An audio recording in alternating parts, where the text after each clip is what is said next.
A crown can be seized, a city can be stormed, but the cleanest way to buy power is to make every powerful man need your credit before he can make his next move.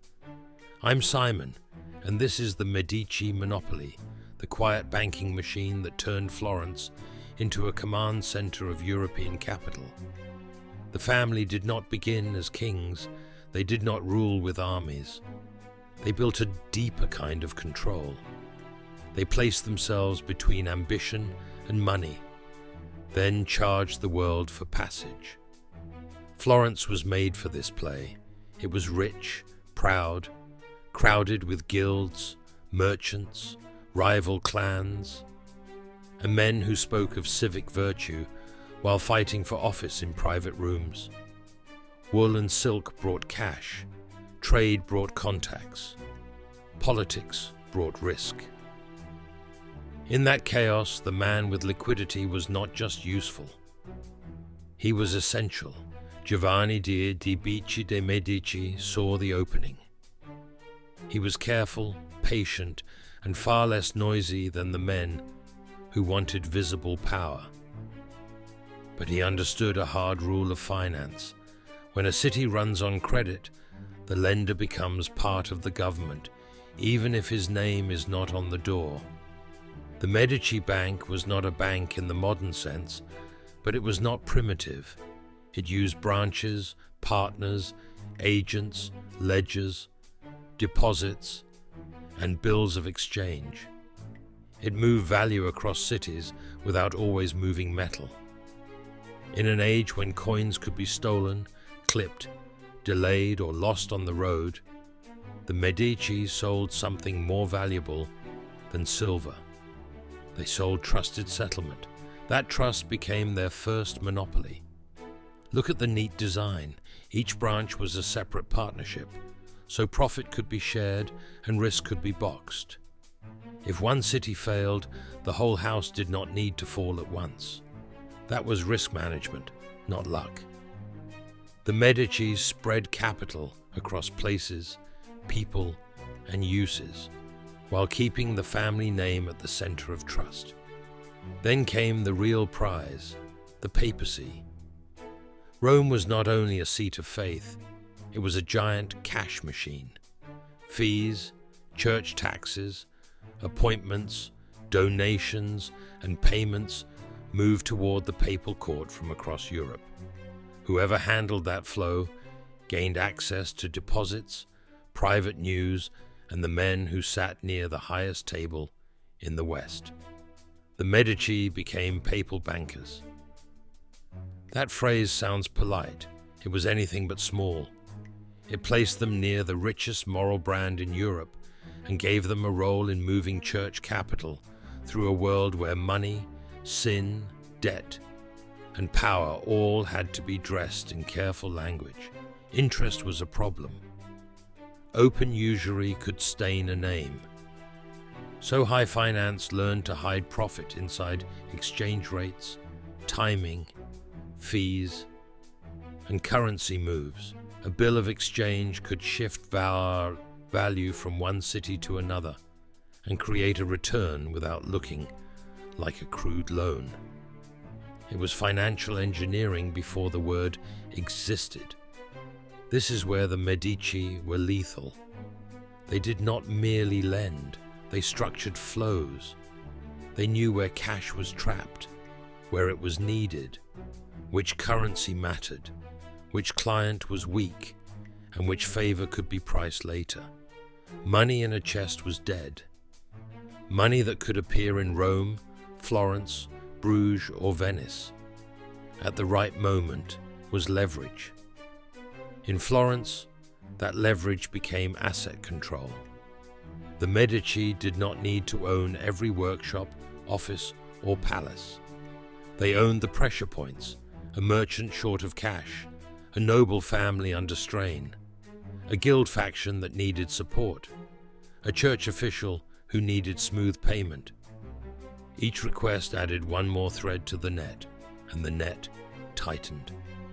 They also knew when not to show their hand.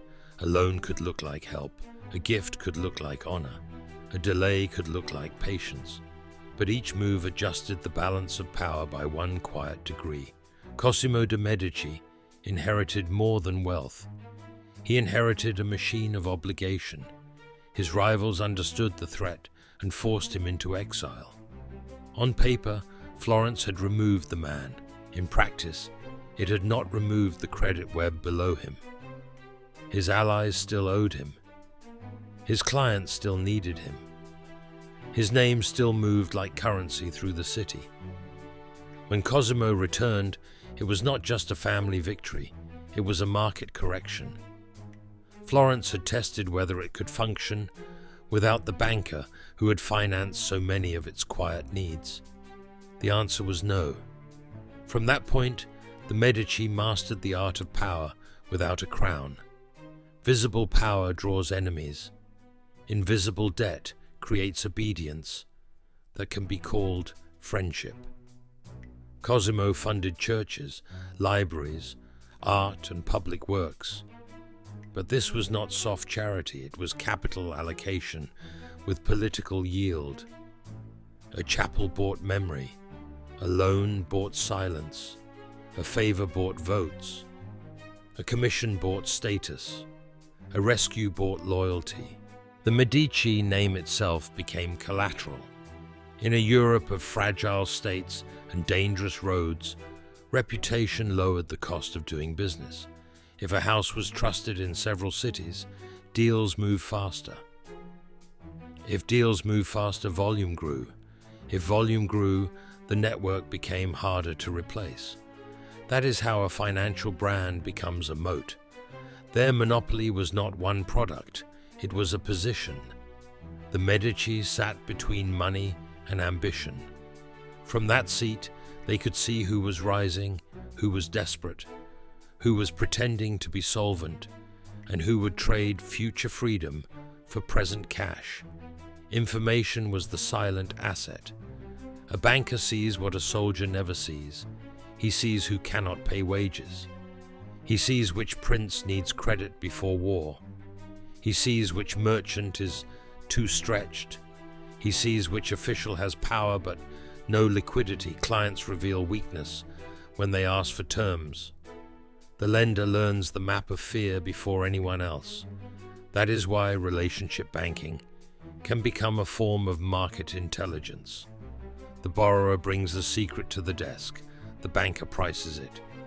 By the time Lorenzo de' Medici stood at the center of Florence, the family bank had become more than a firm. It was a political organism. Its money supported art, diplomacy, public image, and elite alliances. But under the beauty sat a hard balance sheet.